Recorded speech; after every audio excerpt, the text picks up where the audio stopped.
अस्सलामुअलैकुम। तो आज का हमारा टॉपिक है advantages and disadvantages of geometric mean. तो सबसे पहला इसका एडवांटेजेस ये है कि it is rigorously defined by a mathematical formula. इसका मतलब ये रिगोरसली मैं लिख देता हूँ आपके लिए।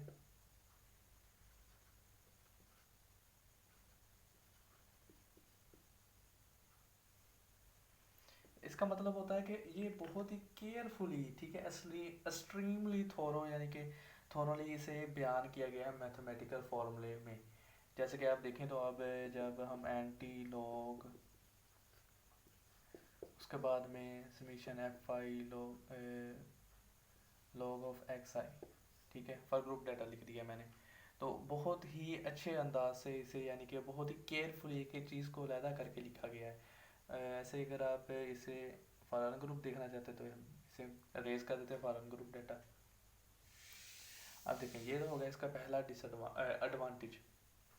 नेक्स्ट क्या है, it is based on all the observation. अगर मेरे पास 4 5 10 जितनी भी ऑब्जर्वेशन है, एक मैं ऑब्जर्वेशन लिख देता हूँ कोई। अगर मेरे पास ये 3 ऑब्जर्वेशन है तो it is based on all the observation. कैसे, मैंने 3 को भी यूज़ करना था, 2 को भी, 6 को भी, और उसके बाद में इसका रूट लेना था मैंने, यानी कि एवरी सिंगल ऑब्जर्वेशन को यूज़ किया है। तो it is based on all the observation.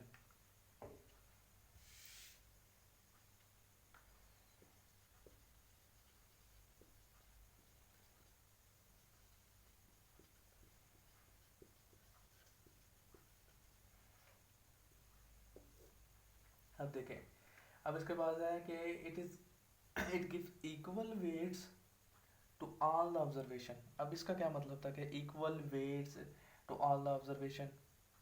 पहले मैं इसे लिख देता हूँ।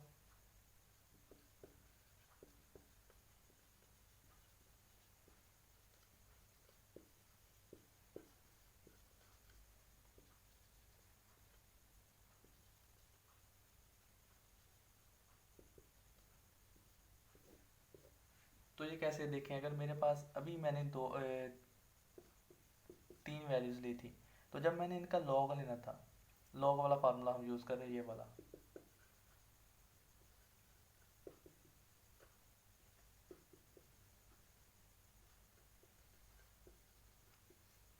तो लॉग में क्या होना था, मैंने एवरी सिंगल वैल्यू का लॉग लेना था। Log of 2, log of 3, log of 6, ठीक है। और फिर उसके बाद में जितनी नंबर ऑफ वैल्यूज है उस पर मैंने डिवाइड करना था, और यहाँ पर मैंने एंटी लॉग ले जाना था। अब आप गौर करें तो हर सिंगल वैल्यू को लॉग दे रहा है। ऐसे ही है किसी वैल्यू के साथ, वो ये नहीं कर रहा। जैसे आप, अगर आपने वेटेड मीन देखा हो तो उसमें क्या होता था, अगर मैंने फूड लिखा है, साथ में अगर मैं रेंट लिख देता हूँ, ठीक है, फिर मैं क्लॉथिंग लिख देता हूँ, तो वो जो चीज़ उसके लिहाज से ज़्यादा इम्पोर्टेंस रखती थी, उसके लिहाज से, यानी कि अगर मैं देखें तो यहाँ पर उसने वेट दे देना है ऐसे। तो अब देखें, यानी कि यहाँ पर एक वेटिंग सिस्टम दे रहा था किस लिहाज से, कि ऑब्जर्वेशन की इम्पोर्टेंस के लिहाज से। लेकिन नहीं, यहाँ पर उसके पास जो भी वैल्यू है वो उसका उसने लॉग ले लेना और उसे इक्वल वेट देगा। तो आपको शायद इक्वल वेट्स की अब समझ आ गई होगी। अब नेक्स्ट इसका है, it is not much affected by sampling variability. इसका मतलब क्या है, अगर मेरे पास एक 50 स्टूडेंट्स की क्लास है, मैं चाहता हूँ, मैंने वहाँ से डाटा ले लिया है 9 स्टूडेंट्स का। 9 स्टूडेंट्स का मैंने डाटा लिया है, मैंने उनकी हाइट ले ली है, कोई भी ऐसे वैल्यू ले ली, मैंने उसके एवरेज निकाल ली है। अब कोई और पर्सन जाएगा, उसने भी अब सैंपल लेना है, उसने भी कोई 9 स्टूडेंट्स का लेना है, तो ज़ाहिरी बात है उसे वही 9 स्टूडेंट्स का डाटा नहीं मिलेगा। हो सकता है चेंज हो, तो उसका और मेरा आंसर डिफरेंट आएगा। आएगा डिफरेंट, लेकिन इतना ज़्यादा इफेक्ट नहीं होगा ज्योमेट्रिक मीन में, ये वो बात कह रहा है। और इसकी लास्ट एडवांटेज क्या है कि हम इसे किस लिए यूज़ करते हैं, रेट ऑफ चेंज और रेशोज़ में। तो रेट ऑफ चेंज की अगर आपने देखी हुई मेरी पिछली वीडियो, तो उसमें हमने एग्जांपल भी की थी पूरी, कि अगर एक फैक्ट्री के अंदर एक आदमी काम कर रहा है तो एक साल में उसकी तनख्वाह 10% बढ़ गई है, फिर नेक्स्ट ईयर में उसकी 20, फिर नेक्स्ट ईयर में 25, तो इस तरह रेट ऑफ चेंज आता है। पॉपुलेशन ग्रोथ भी ऐसे ही होती है कि पहले साल में एक यानी कि 2021 में इतनी है, 2020 में इतनी है, 2030 में 2010 के लिए ऐसे देख लें, 10 में इतनी है, 11, 12, 13, तो वो पॉपुलेशन ग्रोथ रेट है एक, ठीक है। तो रेट ऑफ चेंज वहाँ पर हो रहा है। तो ये थे इसके एडवांटेजेस। अब हम देखते हैं इसके डिसएडवांटेजेस। तो हम बात करने लगे थे अब एडवांटेजेस की। तो पहला डिसएडवांटेज इसका क्या है, it is neither easy to calculate और टू अंडरस्टैंड। तो देखें, जब हमने देखें इसका फार्मूला यूज़ किया था समीशन, मैं इसका पूरा लिख देता हूँ, एंटी लॉग,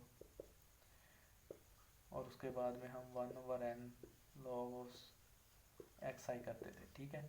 तो इस लिहाज से हर वैल्यू को पहले हमारे पास x की वैल्यू हो, फिर हम उसका लॉग लें, फिर n पे डिवाइड करें, उसके बाद में एंटी लॉग लें। तो अभी तो छोटी वैल्यू से 2-3 वैल्यू हमने देखी, तो रियल लाइफ में इतनी थोड़ी वैल्यूज़ तो होती ही नहीं है, काफ़ी ज़्यादा वैल्यूज़ होती हैं। तो आपके लिए ये काफ़ी, आपके लिए वैसे ही यानी कि ये काफ़ी मुश्किल है। तो अंडरस्टैंड करना भी इसे मुश्किल है और कैलकुलेट करना भी मुश्किल है।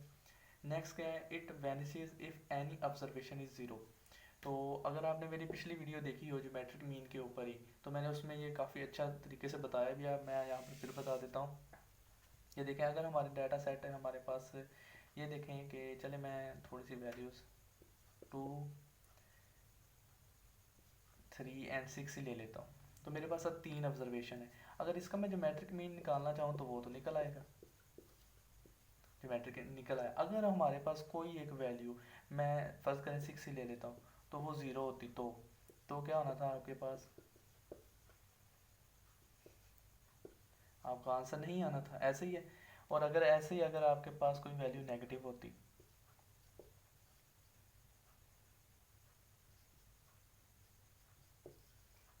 तो इस सिचुएशन में भी आयोटा में आंसर चले जाना था, जिसकी वजह से आपका आंसर नहीं आएगा। तो जब भी, अब ये तो बात होगी ना, अगर हमने ये वाला फार्मूला, अगर कोई बंदा कहे कि मैंने ये वाले फार्मूले के साथ करना है,